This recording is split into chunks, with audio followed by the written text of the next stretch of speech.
Selamat sore teman-teman, perkenalkan nama saya Melonianti dari jurusan Sosiologi Universitas Nusa Cendana. Di sini saya akan memparodikan tentang metode penelitian kualitatif, bagaimana cara menulisnya.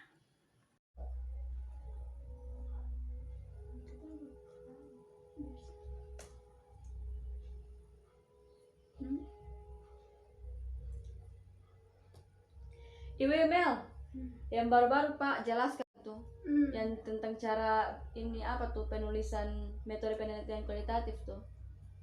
Karena lihat cara yang selama menulis itu tuh, yang selama terjadi penelitian tuh karena Mel. Itu sama kayak yang dikatakan oleh etnografer terkenal Gertz tuh. Penelitian kualitatif mengukir wacana sosial, ia menulisnya dengan melakukan itu. Ia membaliknya dari peristiwa yang lewat yang ada pada saat kejadiannya sendiri ke dalam akun yang ada dalam prasasti dari dalam dihubungi kembali.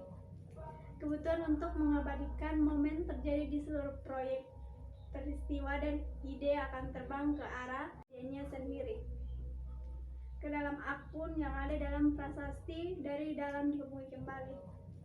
Kebutuhan untuk mengabadikan momen terjadi di seluruh proyek peristiwa dan ide akan terbang ke arah saat menciptakan proyek sampai menambahkan periode terakhir ke naskah yang sudah selesai agar berhasil menangkapnya, dan harus seperti yang dikatakan Gertz. Menulisnya kemudian bertujuan untuk membuat peka terhadap keberadaan tulisan di mana-mana di setiap fase proyek kualitatif.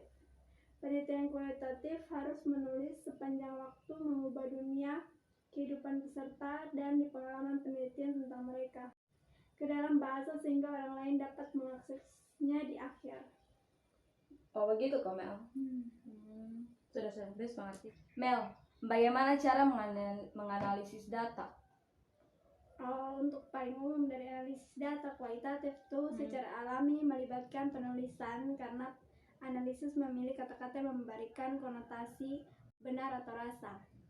Untuk data, kata-kata yang dipilih dengan baik untuk suatu kode dapat menerangi konsep, memberikan kejelasan pada persepsi seorang tentang keseluruhan topik. Kata-kata yang dipilih secara tergesa-gesa atau metafora yang salah sebaliknya dapat memperkuat bias dalam pengkodean seseorang. Ambil contoh lain dari Thorne, dia mencatat bahwa apa yang dia sebut orang muda, apakah anak-anak atau anak-anak, membuat perbedaan yang signifikan pada proses analisisnya.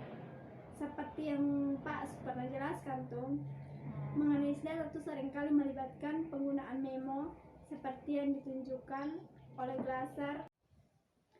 Memo membantu penelitian beralih dari pengkodean, di mana seorang mengidentifikasikan konsep dan kategori, menuju teori di mana seseorang menetapkan bagaimana konsep dan kategori tersebut berhubungan.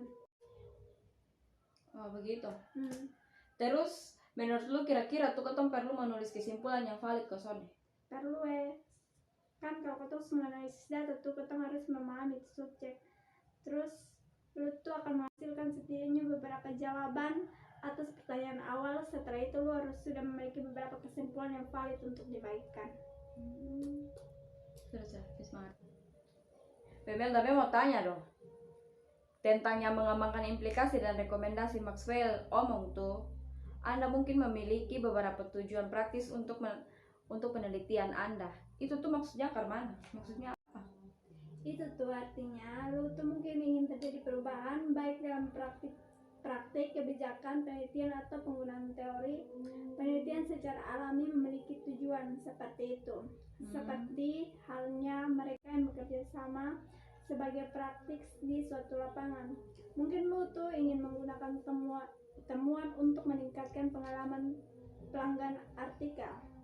Mungkin selalu menjadi sarjana lain untuk mempertimbangkan kembali bagaimana menggunakan protokol wawancara untuk anak-anak, atau mungkin lu ingin meningkatkan keselamatan pasien saat memasang saluran sentral. Apapun yang lu tujuan tuh, apapun tujuan praktisnya, menulis rekomendasi dan implikasi memerlukan keterampilan khusus. Untuk itu, lu tuh memerlukan pemahaman tentang praktik dan tantangan yang ada. kemampuan untuk berpikir di luar itu, dan kemampuan untuk menjelaskan ide baru secara meyakinkan dengan bukti. Mengerti kasarnya? Mengerti. Sudah besok paham sih yang lu jelaskan dari tadi. Be kan otak tak buka toh. Jadi beta apa?